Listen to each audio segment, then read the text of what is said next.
Plastic cup lid is too thin, easy to fall apart when stacked together.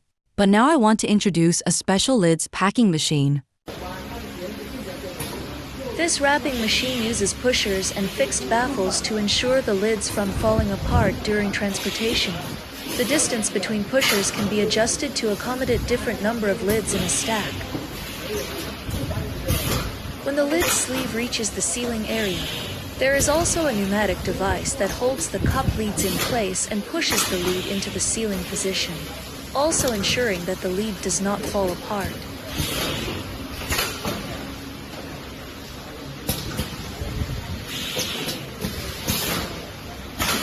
Finally, the bagging and sealing mechanism completes the final bag wrapping and sealing action, which perfectly replaces the manual completion of the entire complex operation process.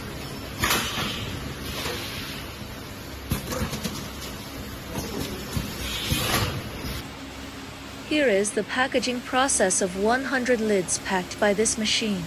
The spacing between the push rods can be adjusted according to the number of leads. This custom-made automatic machine solves the problem that the normal machine cannot ensure the cup lead does not fall apart, and greatly improves the low efficiency of manual or semi-automatic packaging machines.